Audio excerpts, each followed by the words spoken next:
Hello, everyone. Welcome to today's Digital Services Forum biweekly call. It's a webinar we have at an ongoing basis. Today's session will be, the subject is Trials and Tribulations of a CSDM implementer. We've broken this up into two parts. So we'll have the first session will be today.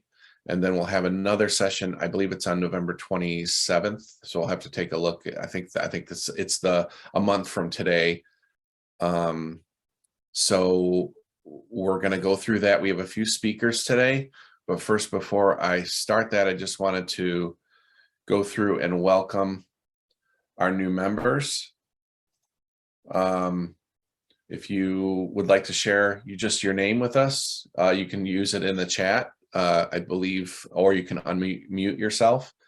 And again, or use the chat if that's appropriate, if you're a new member.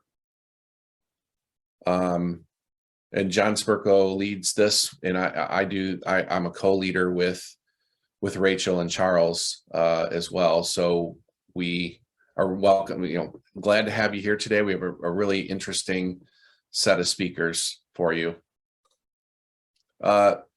Just a little bit about us. This is a digital services forum. We really it's led by the enterprise architecture team here at ServiceNow. Our vision is really to be a leader in digital transformation, enabling our members to drive their own digital transformations. So one of the key things is allowing the membership to provide feedback and open discussion with other members, which is very important for this forum.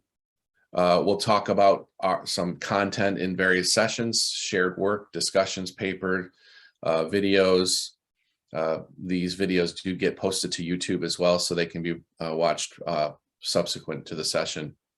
It is run by the enterprise architecture team, and then we do these bi-weekly hour-long web meetings, and we bring experts from across ServiceNow to speak, as well as from our community to provide content and speak as well. The agenda today is really talking about, the first part is I brought in Jay Marathi. He's the Director of Enterprise Architecture for ServiceNow.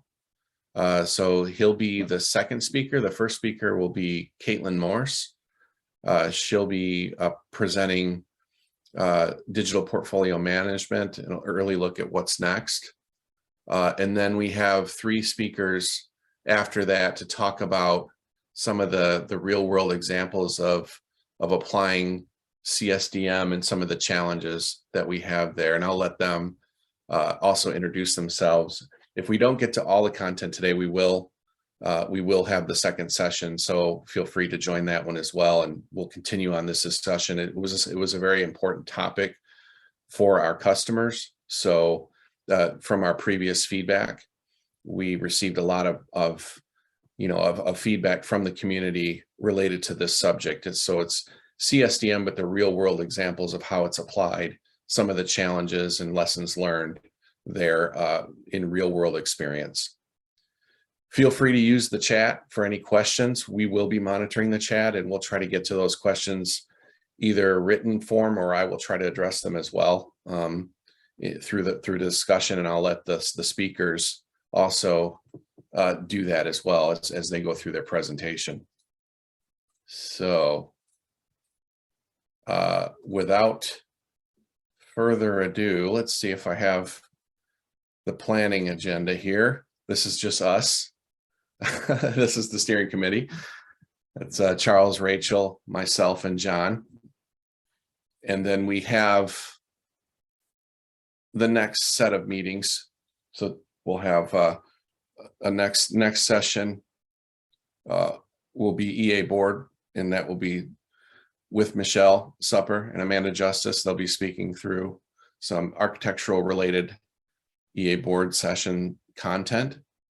And you can see then after that, we'll have the Trials and Tribulations part 2, and we'll have the speakers that we potentially don't get to today.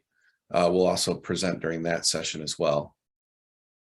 Then we have the digital product modeling session in November. And then we have in December, the year in review. So December 8th will be the last session we have this year. And we will be going through the year in review of our digital services forum and some of the things we've learned and received from the community. Okay. So let's move forward. And I'm going to stop the share. Caitlin, are you out there? Hi, yes, I am. Great. So I'm going to stop sharing and let you jump in, I believe, if you can share the screen. Yeah, I don't have anything that I need to share at this point, so mine will be very quick. I wanted to give a shout to this group. I know that I've presented here before in this forum around the digital portfolio management product and it being very much tied to CSDM efforts. So if you're on your CSDM journey, you can get quick value out of digital portfolio management. We are currently in the process of doing some design and research work around a few features that will be coming in our next basically 2 to 3 releases. And so I'm reaching out to see if anyone is interested in participating in that research. So one of them is around enhancing our homepage experience. And what that would entail is about an hour of your time to look at our homepage and basically answer a few questions on what you like, what you don't like, what might be missing, how you would expect to use this, things like that. It's actually fairly fun. So I think that would be enjoyable. And then the other feature that we're doing research on is around incorporating our SecOps data into DPM. So that entails pulling in some vulnerability response information. We want to learn what kind of information would be valuable to surface in DPM, what kind of actions, there like to be taken. Again, we would be showing you upcoming designs and just ask you some questions about what's resonating and how you would use it, things like that. And then the third one is we're also doing research around pulling in DevOps data. So if you're familiar with our DevOps Insights product, we are starting to surface some of those key insights into digital portfolio management around like flow metrics and accelerate metrics, some of those key DORA metrics. And again, just we would show you designs and ask for your thoughts and your feedback. So I wanted to just, pull that out there. I see a few that are saying that they're interested. I'll also put my email in the chat, but I'll copy some of these names down. Thank you guys so much. And I'll reach out to you to see what of those 3 you're interested in. So thank you so much. Appreciate the opportunity to ask in this forum. Yeah, thank you, Caitlin. Appreciate that. Look forward to more discussion around that. Okay, so I think the next speaker is Jay and Akash. You guys are together as a team. So if you want to take over the screen, go for it. I don't know which one of you are going to present, but feel free to determine that depending on. Hello, everyone. This is Oh, James. there he is. That will be me taking over the screen. Today, we're going to be talking to this amazing forum about how we internally at ServiceNow leverage or apply the CSDM in architecture management. Some really quick introductions. I am Jay Marathe. I am the Director for Enterprise Architecture, but this is our internal practice, right? I've been with ServiceNow for the past 4 years, been a career enterprise architect, came in to establish the internal practice, and I report in through the digital technologies chain to our CIO, Chris Perry. I also have on the call one of our key practitioners, an amazing member of my team, Akash Chaudhary, who will be walking you through an actual scenario, or not really a scenario, but an actual taxonomy of how everything ties in together. But we picked a finance-based scenario, which Akash will walk you through. In fact, Akash, would you please quickly introduce yourself? Yeah, hi everyone. I'm Akash Chaudhary. So I've been with ServiceNow for almost 7 years.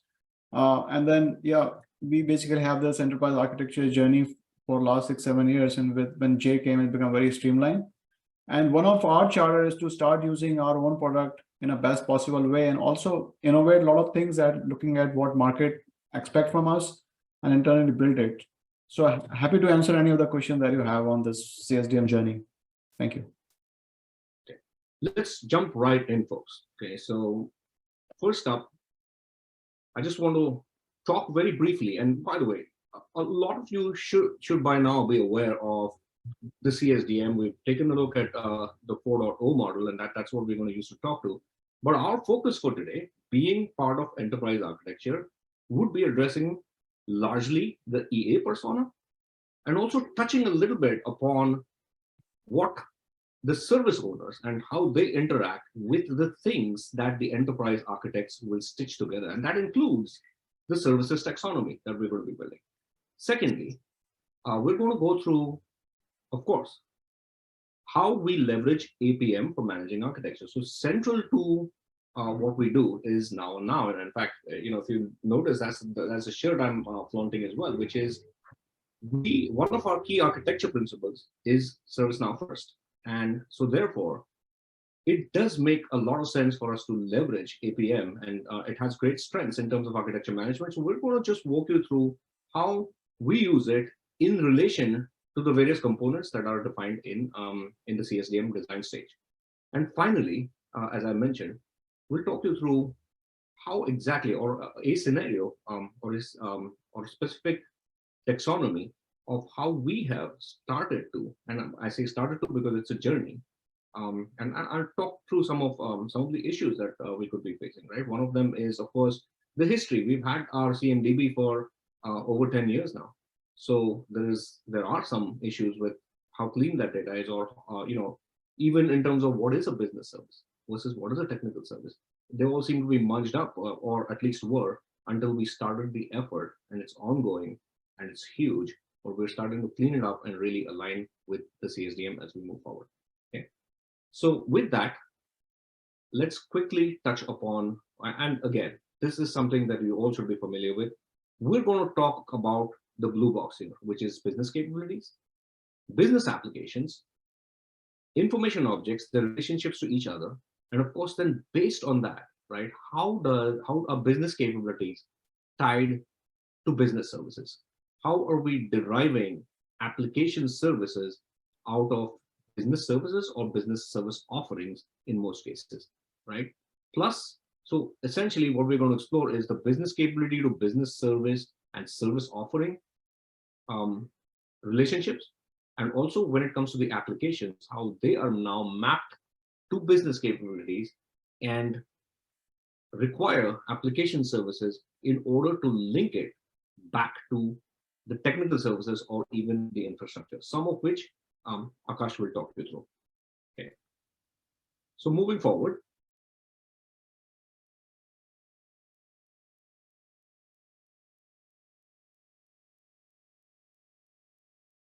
as I mentioned earlier, at ServiceNow, we leverage APM very heavily for architecture management. And I have often noted the fact that we do ourselves a bit of a disservice by calling it an application portfolio management, right? It's way beyond that.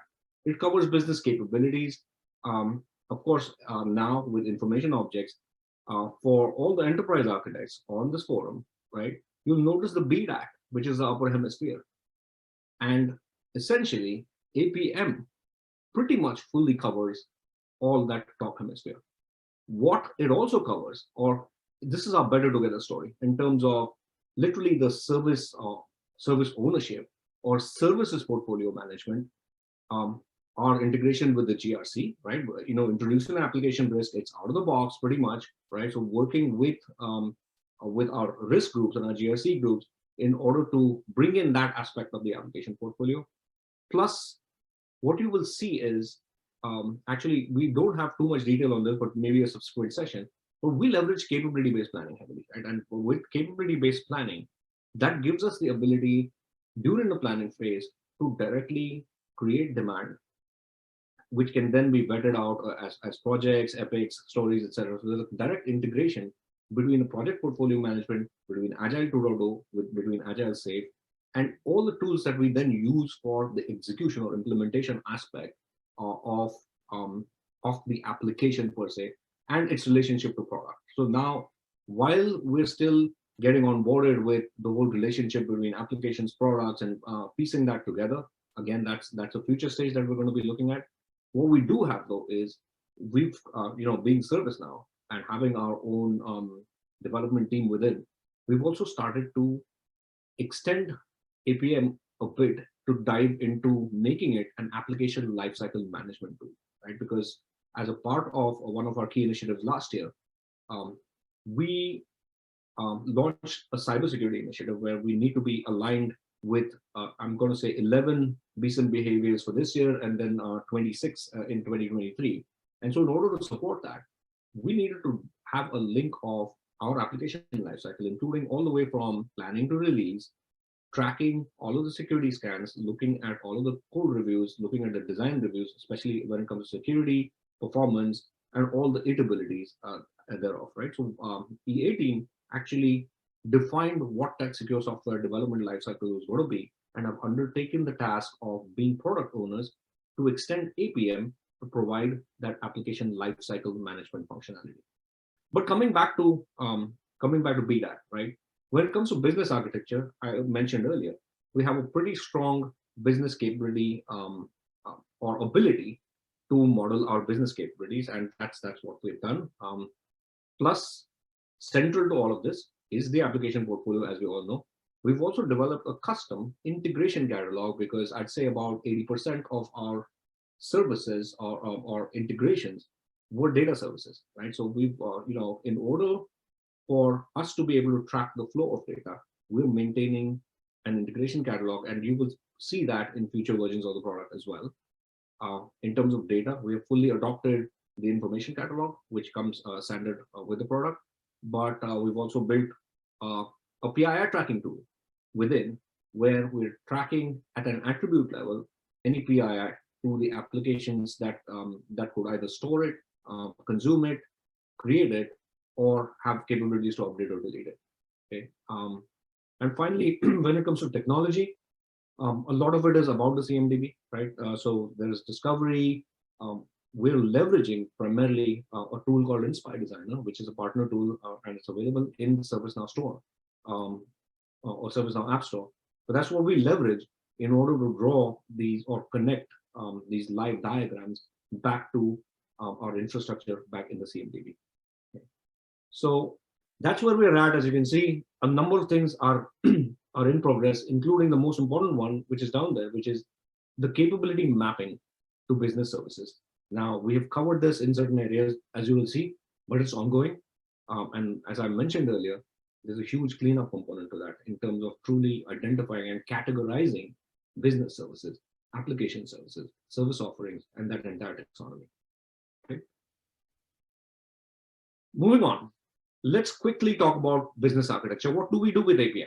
Right. First of all, the planning portal, we leverage it to a great extent, but mainly all of our business capabilities, especially the enterprise model, are now captured in APM, right? And it's a hierarchical view. What you're seeing at the bottom is leveraging Inspire Designer again to have that, almost that box view of the capabilities, which we use especially for heat mapping after we do capability-based planning. Now, it says coming soon for the business capability maturity assessments, but that's actually live. In fact, it was. I probably need to update this slide, so my apologies for that. But yes, in terms of capability-based planning, we have capability assessments launched at the leaf nodes, where we have a questionnaire-based approach to understanding the people, process, technology, and data dimensions in terms of maturity, in order for us to be able to then do further planning as to which capability and which dimension needs tweaking that will spawn projects or programs for us to take care of that. Okay.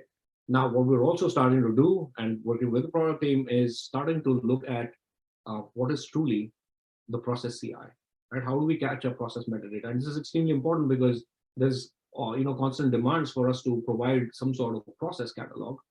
And we're looking to almost build a very similar hierarchical model as business capability, but again, fundamentally, for the folks on this call, we know that they're different, right? I mean, process is the how, whereas the capability is the what. And we want to maintain that clear distinction. So what we're working towards, and in fact, this is still in the definition stage, is what does that process metadata look like? How do we model them? How do we model them as a hierarchy? And then what are those relationships between the process and the capability, the process and the applications, and everything else that we need to relate to the process CI. A quick look at how we do capability-based planning, because I think this is important and this has tweaked a lot of interest among the enterprise architects, right? The first stage obviously is the model creation. We used Deloitte in order to help us with the level 1s and level 2s, and then our own teams, including enterprise architects where business architects were missing, have gone in to disintegrate that further and take it up to level 3 and sometimes level 4 in order for us to be able to truly launch the assessment, which is that next step, which is a bottom-up assessment of the business capabilities by people, process, technology, and data, right? And again, the maturity assessments have all been integrated into APM. Next, what we do during the planning cycle is we provide a template, literally, of for strategic categorization, right? Because as we create the heat maps based on the various dimensions, and with Inspire, you have the capability to switch on and off specific dimensions, and that's again leveraging the indicator framework in order for us to see which specific dimension needs to be tweaked along with the average capability maturity score, right? What we then do is provide a template for the planners to literally drag and drop those heat map capability boxes, if you will, on the diagram in order to truly put their arms around, yep, this is a game changer, or this is, going to give us market advantage. So we need to pay attention to this, even though it may be yellow, versus something that's post office red, and it's, either, it's just a commodity, right, where it can wait. Whereas we all know that, as we enter this interesting phase, well, economics-wise, we're going to have challenges in dollars. So the prioritization and how the capabilities drive prioritization is through not just the heat mapping, understanding where the deficiencies are, but also leveraging this template that we have in order to strategically place what needs to be uplifted in terms of capability maturity. And then the fourth stage, which is once we know, or once the planners or the service owners have an idea on what they want to tackle in a specific fiscal year, that's when they directly go in and right from APM generate demand that can then be vetted and then transformed into initiatives or projects. So application architecture, right? Again, extremely important. In fact, this is the entire basis. Our whole product is called application portfolio management. So yes, it is the single source of truth for all of our applications. It drives initiatives like application rationalization. For that, the mapping of all of these objects to the applications is extremely important, specifically business capabilities, right? Other business applications, who do they integrate with, right? What are the information objects? And I already mentioned that we've established a CRUD relationship with all the information objects.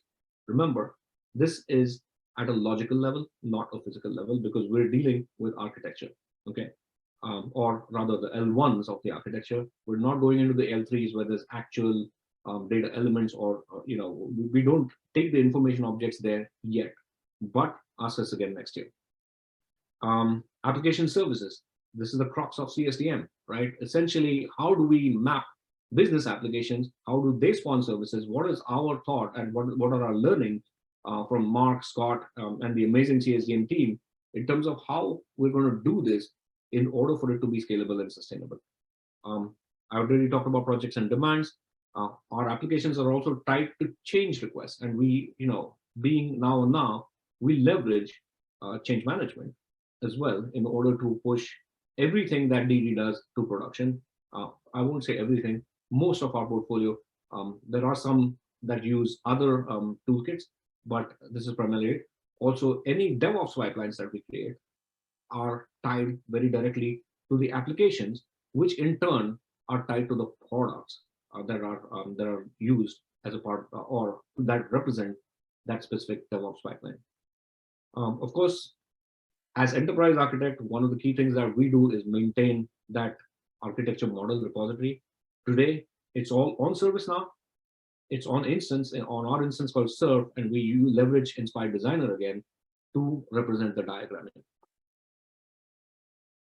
Moving on, I already talked about the integration and data, data architecture. We're using the information object, which is standard. It's out of the box. Also, I did talk about the custom integration catalog, and again, very simple, but very important, right? We have a naming convention established where we can very quickly track what data, and you'll see here in terms of the information object, what data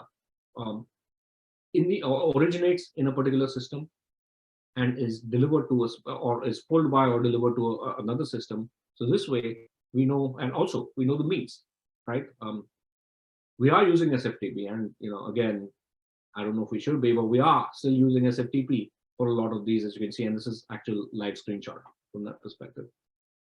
And finally, with that, what I want to do is now dive into the core CSDM topic, which is how have we envisioned these various components relating to each other, right? Let's start on the left with business services, right? So business services provide service offerings, and each of the service offering depends on application services. Okay, so that's the first part that we need to that we have understood, and we model it around that, right? Moving on to the applications perspective, right? Again, now the business application will spawn, or the business actually consumes an application service, which depends on the application and any infrastructure that it runs on. And of course, the service offering itself depends on the application services. So those are the core principles that, the core principles that we use as we started to model this out. So with that, I'm going to hand it over to the amazing Akash Chaudhary to walk you through an actual taxonomy that we have literally implemented. Akash? Sure, Jay, thanks. Yeah, so if you look at here, right, so I think this is in the weeds, right? So let's focus on the middle box, which is capability framework. So as you see, from a capability perspective also, we have broken it to because when we do a capability mapping, and then from a planning perspective and talking to the business owner that owns the capability, we have gone to a 3 to 4 level. And if you look at here, like it talks about, and let's take an example of finance, right? So everyone has finance as a value chain, but the top level capability is financial planning and accounting, right? As you know, there's an FP&A activity every company or every organization have. But if you go for the next level, this financial planning and accounting can be broken into financial planning, financial accounting, forecasting, some other area. And below this, and again, this is like, if you look at, this is like a hierarchy. That means the parent has multiple child, and like long range planning, and one of the example of the lower level capability that FP&A function has. So how this is basically capability is mapped to a service portfolio, right? So you can see the service category is FP&A, but the actual service is financial planning. So if you look at the earlier diagram that Jay showed, is so service level is financial planning, and the service offering under that main service is basically long range planning, short range planning, or forecasting and some planning functionality.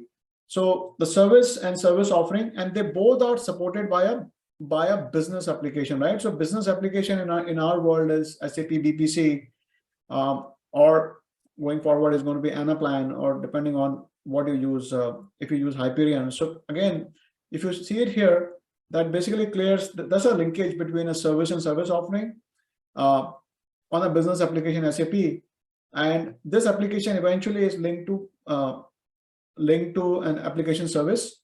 So I think this is a real, so if you look at here, as in the diagram, and then application service is BPC, and because this supports the application, and then behind the scene under BPC, you will see everything like the servers, the app server, the database, and everything, which is basically all linked together. So this basically ends, if you look at from a capability to service and to application service, this is a one good example. Jay, can you go to the next screen, please? Sure.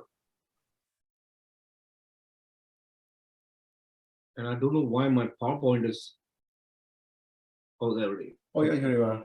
Yeah, so if you look at here, this is again a screenshot from a system. So you can see like the application service or SAP BPC, but if you look at these boxes here, you can see like, right form is supported on SAP.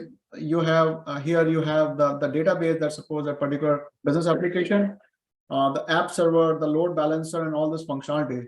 So you can see from the tree perspective, everything will eventually drill down, and that's where you are. So basically, systematically from discovery, they capture everything, and this is basically all linked together to specific application services.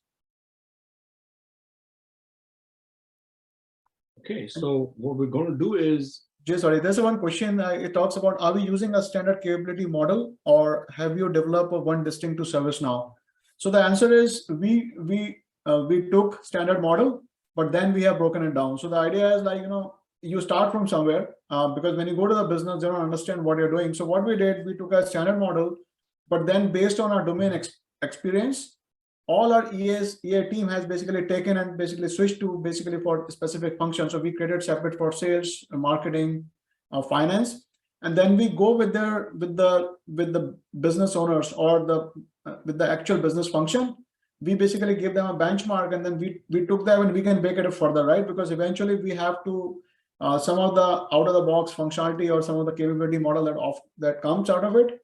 It doesn't have all the detail based on an organization and based on on your type of business. So basically you have to tweak it, and we basically keep on tweaking it every year because our capability model is also forward looking. For example, maybe we are in a SaaS company, but when we start doing a PLG motion or we start in an e-commerce or some kind of other business model, so you have to also start looking at forward looking function. So the answer is, yeah, you have to tweak it based on your knowledge of the business and work with your business partner to basically drill down further. Because eventually, if you want to really use the capability model for future state planning, it has to align to your business functions and the business that you're in. well said, Akash, right? And so basically, just to summarize, we started with Deloitte, who provided us with a standard cookie cutter model. And then we worked towards customizing it towards the SaaS company that we are, and essentially tailoring that capability framework to how it applies to us as a company. Okay.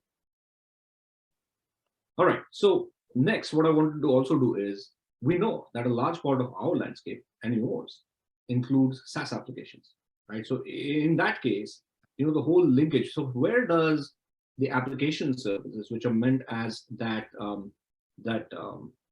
link between infrastructure and the application, where does that go? In this case, typically, and the CSDM describes it very well, is that now the service constitutes an endpoint or a service endpoint for any SaaS provision. And what we've done here is broken down a very simple use case of enterprise collaboration as a capability.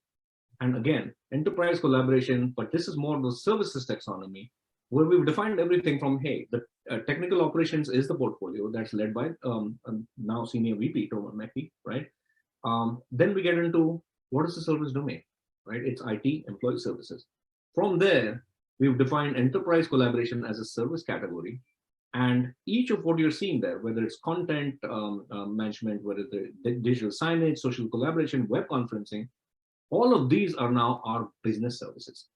Each of them further, for example, if we take web conferencing, because it's the most easily understood, right? Zoom and WebEx are two applications today that are, I'm going to say, that are accepted as standard for ServiceNow usage, okay? So based on that, if we disintegrate that further into how does Zoom translate into an application service, it's the endpoints, zoom.us for us, zoom.in for India.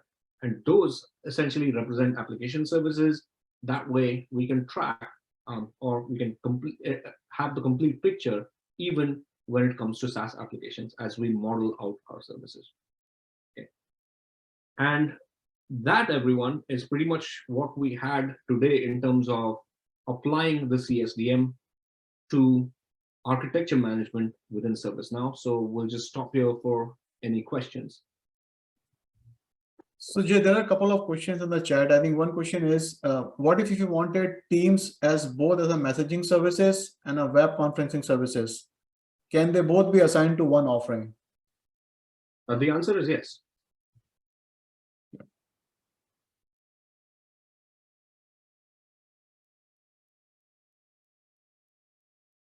Is there any other question or maybe feel?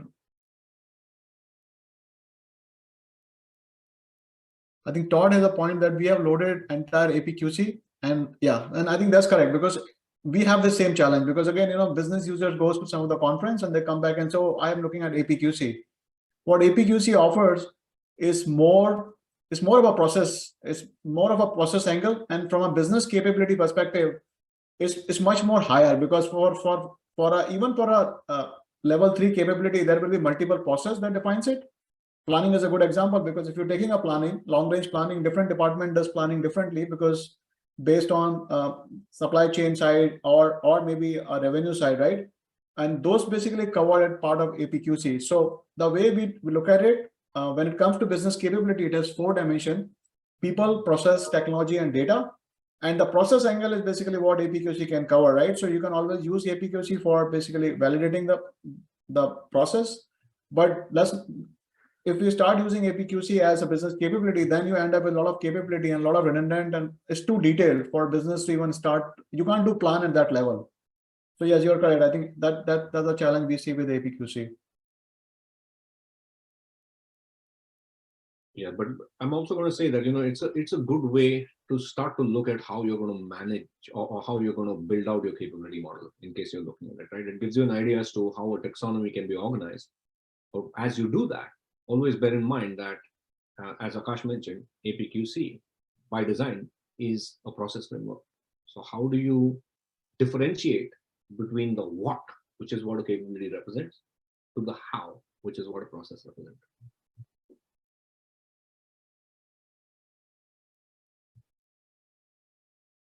Okay, so with that, I'm handing it back to you, Jason. Okay, great, thanks. There's a couple more questions. I don't know if we addressed, some of them are coming through, but I don't know if you guys can see the chat window. I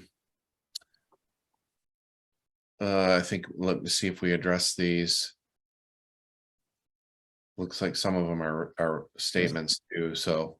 So I think Michael has a question on custom integration catalog. I think he's asking if custom integration catalog is a custom CI class that you have created.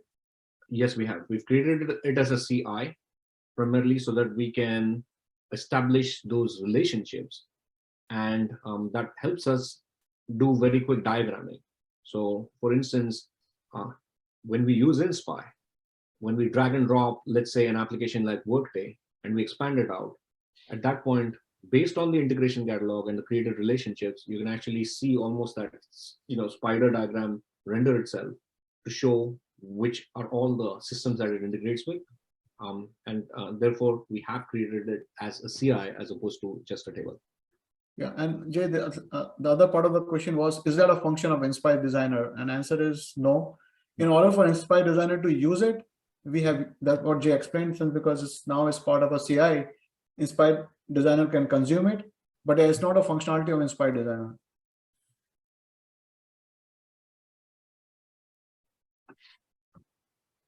Any other question? Okay. Other questions? You can also come off mute if you'd like, and ask the question as well if you need to. I believe we have. Thank you. Yeah. Question. Sure. The diagram that was shown earlier had the swim lanes, and at the top was the portfolio, followed by the service domain. I get the service category comes from APM, service offering, application service is all part of CSDM, portfolio, same thing. Service domain. Is service domain in that drawing supposed to be the taxonomy of the CSDM? Or is that part of APM or something made up? So the service domains per se, right? When we started out, the product that we were starting to look at was service portfolio management, right? Now, that is part of the digital portfolio workspace. So that's where the identification of service domains and that taxonomy comes through. So no, it's not a part of APM. It's a part of the digital portfolio workspace. Okay, thank you for that. Where would the taxonomy though, per CSDM, fit into that swim lane diagram? That's a good question. Don't know yet, but let us get back to you on that. All right, thank you. And maybe where the taxonomy fits in, if someone from the CSDM team can answer that, would be good, because and you're right. I mean, it's something that we haven't truly considered with that level of detail as to where it ties back, or the services taxonomy ties back to the CSDM. Okay, appreciate it. And I know, Jay, that we also have some experience internally on some of the challenges with just at a very high level of deploying CSDM on Now, right? So maybe just provide a little bit of kind of context into that and where you guys are evolving, frankly, what's working and what isn't, and Absolutely. where we're evolving from an EA perspective on Now with CSDM, and maybe just some thoughts around that. No, absolutely. And I mentioned this earlier, right? It's a journey, and it's a long journey for us, right? It's made long by the fact that we have historical debt. Okay. ServiceNow, of course, was one of the first to adopt the service management layer, right? So creation of business services, creation of technical services, etc. And as we did that, was the CSDM existing at that point? Possibly, but not a whole lot of attention was paid to that. So we're now in the process, and our journey therefore is longer because of the debt that we've developed in terms of the data. Okay, so in order for us to now redo this, we've got to literally look at every service, look at any incidents or any other related objects to the service. And as we start to design what the future state looks like, there's going to have to be some migration efforts. But what we're doing is, especially when it comes to what we understand well, we're embarking on those journeys pretty much simultaneously, where we're looking at making those relationships and essentially driving towards the CSDM. But again, for everyone on this call, this CSDM and its application is definitely a journey. Okay, so the closer attention to detail that you play as you're starting out, that will be a huge benefit for people who are just, who have a green field. For others, you might want to start with a very detailed analysis of what you have in your CMDB and then phasing it out accordingly. And then do you guys have some content that could be shared with the community related to some of the things that maybe best practices, things that the EA team on Now has done with this that could be potentially shared as well? We have some. Let us get back to you on. Okay. Yeah, I mean, we're using this primarily internally, right? So yeah, we'll get back to you on whether we can, essentially right, make it public for public consumption. Okay. Yep. No problem. Thanks. It'd be more around the lessons learned, things like that, versus the actual structure and architecture. But yeah, that'd be great. Yeah. Okay. Jason, have another question I was asked in Sure. the chat, but would like to expand on the answer, please. Thank you. The question that was asked was centered around the architect's role compared to the application owner, service owner's role in APM. Historically, at least in our organization, the service owner or the application owner was the portfolio lead, right? That's the person that knew all things about the application. And while that role still exists going forward using APM, I'm wondering how the architect role is when it's related to the application owner role. In other words, doesn't the architect play a larger role in APM than the application owner, which may seem counterintuitive to most people, or am I wrong? So, and again, it varies with how you're organized, but to your point, Luis, both the roles exist and they're fundamentally different, right? To your point, our service owners are also essentially they're also application owners, right? So anything related to application in terms of incidents, and again, through the CSDM, it's tied back to the services, so that's where the incidents and everything else comes in. But fundamentally, we look at the application owner or the service owner as someone who's the who's the point of accountability for all things related to that application and the associated services that the application provides. Okay, this could include enhancements, development, incident, resolution of incidents or defects or anything else that's associated with that. So the service owner primarily plays that role of almost the, as you said, right, the general manager for that specific set of services and has the ownership of the application. What is the role of the enterprise architect? The enterprise architect essentially works with the service owner to ensure that the applications themselves are current, and they play more of a role in terms of ensuring that whenever there are initiatives where there's integration with other applications, or when there is new information objects being introduced as part of initiatives, that's the role of the architect, to keep that landscape, if you will, updated for the service owners. So the enterprise architect, in fact, plays a supporting role to the service owner. I hope I've answered that. That's the way that we operate at this point. Yeah, Wow, I think, that was a great answer. Thank you so much. I think here's another question that Todd has on similar lines on what is not a difference between EA and the solution and product architect? And answer is yes, because again, we are in that journey again going forward, right? So if you look at the solution architects, a lot of area doesn't have a solution architect depending on how big the organizations are. So we basically rolled out something called a mash of architects, where we are basically identifying solution architects who are part of their different DT teams. And they also, we work as a close mash, right? Because EA plays more supervisory role and more like cross-functional role, and solution architect are basically at a very the technical level. And another thing is, not all teams have solution architects. So for example, if you look at the marketing technologies, right? And I was giving an example of corporate strategy, and it's not even ServiceNow, is a common problem. If you look at any other companies, you have marketing, which they have a whole marketing technology team itself. Those are a part of a business, right? If you really want an inventory of centralized inventory of all the application, and some of the SaaS application, which is basically a very standalone application, and in that case, you really don't need a solution architect, or even the service owner is the business owner could be a service owner, because it's not supported by IT organization or any other technical organization, right? Because it's self-servicing tool. And in that case, even from a visibility perspective, that's why EA stepped in at the role, because we are involved right from an evaluation perspective. So we make sure, like, if business is also acquiring another tool, we capture it. And that's why APM inventory is much accurate.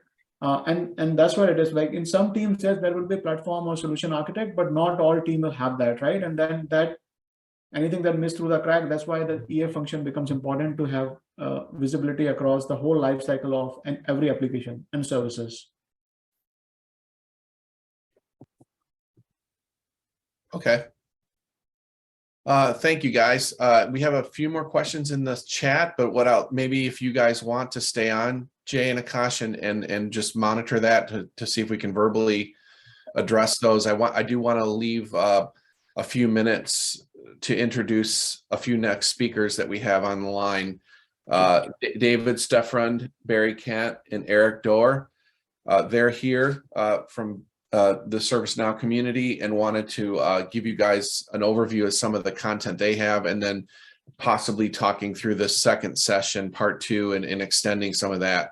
So again, thank you guys. Appreciate your time, Jay and Akash. It's been very good, very informative. Really appreciate it. It's an honor. Thank you for having us. You're welcome. So I guess, so David, do you want to go first? Yeah, I'll go ahead and jump in. I mean, I'm expecting Eric to like interrupt and agree and disagree, because this is the part of the discussion where there's going to be some really good thought processes around how you want to put the pieces together. Hold on, see if I can get my, there we go. So, and this will also mesh a little bit with where Jay and Akash were going. A lot of times I talk with customers about the implementation of the CSDM functions. They get a little bit bound up on putting everything in the data model and forget the practical side. Because the practical side has everything to do with why are you building this? And I'm sure I get annoying with my customers as well, because the question is gonna come up continuously. What is it that you're trying to answer when you manage to move this information around, right? So I came up with a few slides, and I've been building this deck for months now on pushing through on the functions. Now, I'm going to apologize a little bit, right? Service mapping is a ServiceNow product, but if you think of service mapping as a process, what you're trying to do is connect those small application functions to the application service, so you can see this from an IT view.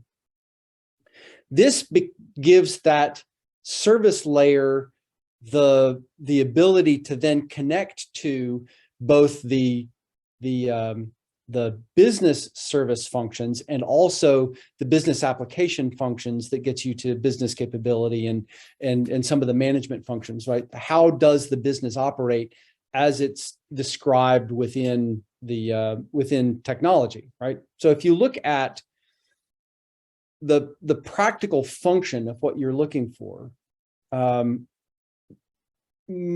would say most, if not all, customers start with focus on the technology. What is it that's out there running? Because I'm talking about servers. I talk about servers all the time. I'm talking about network equipment. How is it used? Now, what is it that you're doing when you're mapping this stuff, or when you're trying to put it back into that service portfolio?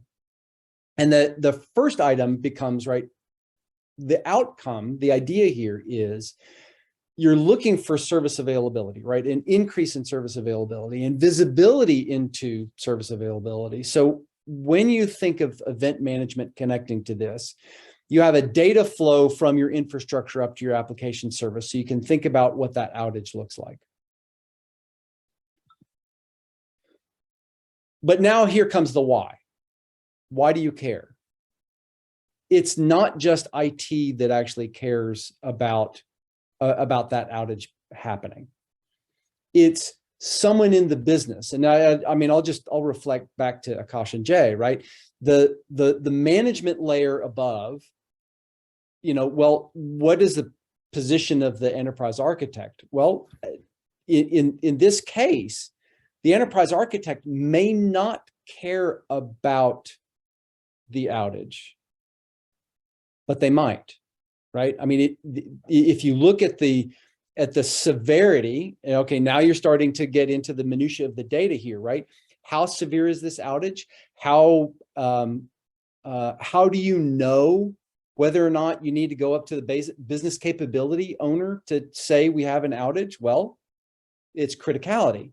Who decides criticality? Well, your business application owner, your capability owner, your business service owner. The offering for that business service are all linked to the data that you get from your IT function. All of these orange boxes that's probably not even understood by your senior executives, but you want to tell them what's going on? Well, sure. Verizon had an outage, day and a half of just complete missing, right? Who's going to know? Well, I would hope that you've got a function there that puts all of these pieces back together. And I think a lot of the answers to the questions that I would put in the chat as they were coming in were, honestly, it almost doesn't matter who you put in these positions and what you conceive of these of the outcomes here. It's how is it that you want to tell people what's happening to your infrastructure, or how are you enabling what's happening in infrastructure to what the business desires actually are. And it's one of the main reasons I put a lot of the business portfolio on here as well, because we have some customers that don't do anything within the APM and capability structure, because they don't conceive of how they run their business. Everything is about, this is what I'm trying to deliver. Now, this is a little bit of a taste, and happy to get some feedback from any of you if you want to see more. I've got a lot more use cases around the data flow and what this means, because each time you build one, the next step away from just a pure thought process around how you organize from an incident response also gets you information about things like change management, right? It's the same level of impact, only now it's not an outage. Now it's who gets to approve. And how do you decide who gets to approve? Well, I think that's going to be an enormous business question. Why do you care? Well, someone changing something innocuous in infrastructure may be affecting more than one application service, meaning it's affecting more than one business service, right? And that's how you start to do the practical side of organizing. And I think this is back to, I'll steal some of Eric's thunder here, right?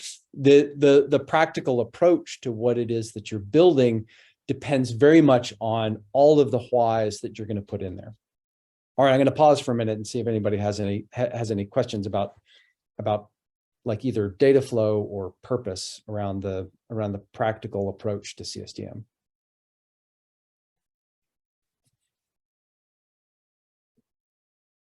Yeah, again, feel free to put something in the chat, or you can go off mute as well if you have a question.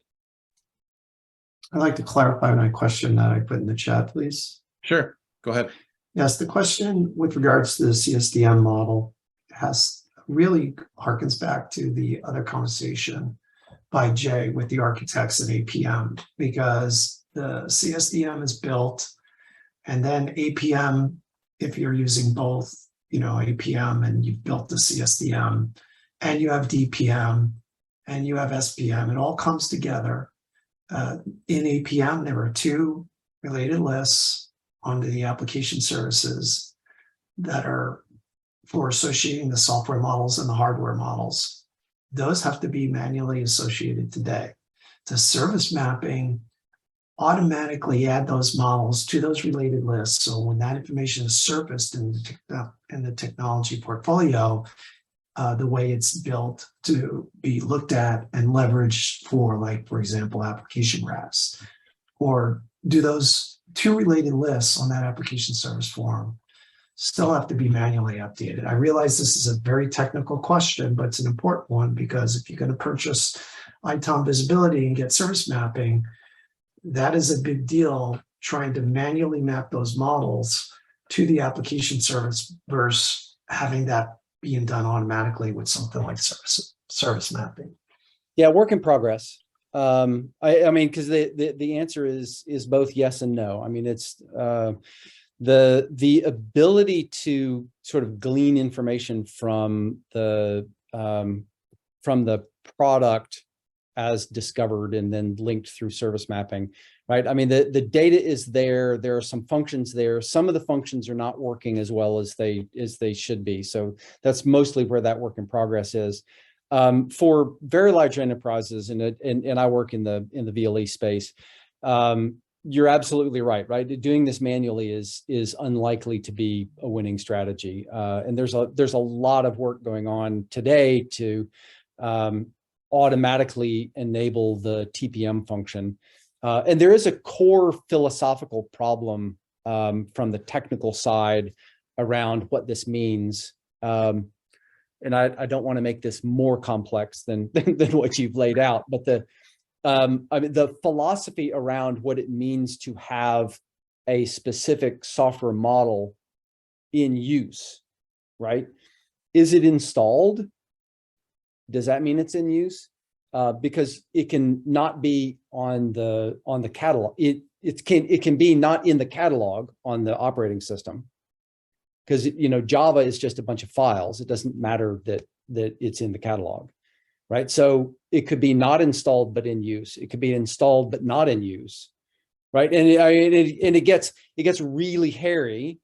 And I think the biggest value that we get to eventually is when we start bringing in some of the later components. I mean, I know that CSDM4 is still draft and not actually published, but when you look at where all of this is going from an SDLC component level, the ability to know what your organization has built and then delivered, and the linkages there that you want to get from your entire requirements to deploy function inside that model says, okay, this is really the software model that you care the most about, unless you're going to pull in third party, right? What does it mean to be running Oracle, some of those components?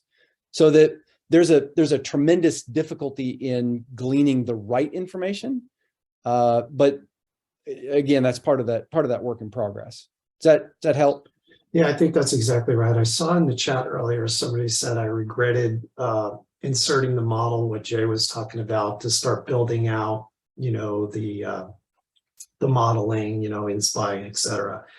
And it seems to me that you have a choice. Let's assume it was no longer a work in progress and you were able to automatically pull those software models and hardware models in with something like service mapping, and then you pulled them all in.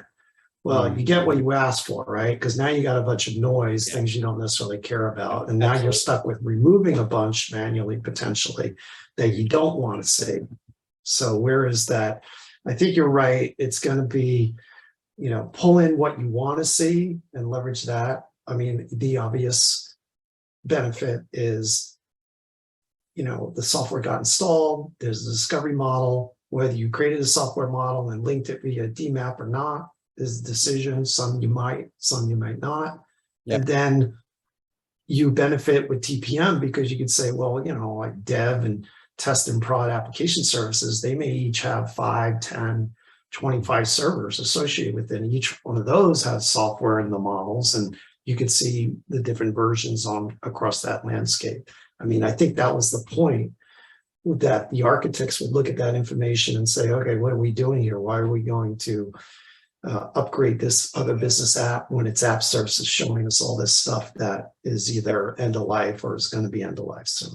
Yep. So much of the decisions that you make, and that's actually why this presentation started with practical, right? The ability to recognize, if you turn it on, you drown in the data. So you need to be careful about how you ask the questions. And I would even say that the first time that we come across this is less about models and more about technology services. So if you look at the relationships from your tech service offering for authentication, you're going to have a relationship from authentication to absolutely everything, right? I mean, if it's Active Directory is your core auth provider, it will touch absolutely everything. And years ago, actually, I was talking to another customer in the airline industry, and their change management approach was basically, if you're talking about the top 20 business applications that you may have some technical function you need to open a change on, the entire world knows what those are, right? I mean, everybody has the understanding of what it is. And so it's a little bit less important to have all of those minute pieces because it'll affect everything that the business does. On the flip side, that doesn't mean that you ignore authentication. There's a retail organization that had an outage 3 months ago that literally shuttered all of their stores from authentication, right? So that criticality, and this is where the practical APM comes from, right? How do you decide what that criticality is? These are, these are, death of a store kinds of events, you don't have to tell everybody what that looks like. If authentication doesn't work, nobody's working. So yeah, I mean, some of the data volume decisions need to be made in both directions. One, you need to find the gold, and then two, you need to make sure that you're not drowning in everything. Yeah, makes sense. Thank you so much. Yeah, no, you bet. Hey, thank you guys. Yeah, David, thank you. Appreciate that. I just wanted to kind of wrap up. I know we're a little over a few minutes. So again, thank you all for spending the time and going over a little bit. We do appreciate that. We do try to stay on time, but I wanted to make sure we got to the answers here because I think they were really critical. So I appreciate it. To all the speakers today, thank you. Just a quick kind of closing point here to go back to what we have coming up. So the next meeting is the digital product operating model, and John's going to go through that. We're going to have the second, I'm sorry, that's November 10th. We're going to have Trials and Tribulations Part 2. So David and Eric and team will be here, hopefully to give us more detail on some other use cases and go a little bit deeper into this, because I think it's such an interest, as you can see at the top. The number one interest topic for our forum has been CSDM examples. So we want to address that and ensure we're giving you guys the content that most interests you. So again, thank you very much. Really appreciate it and look forward to our next session and look forward to you joining.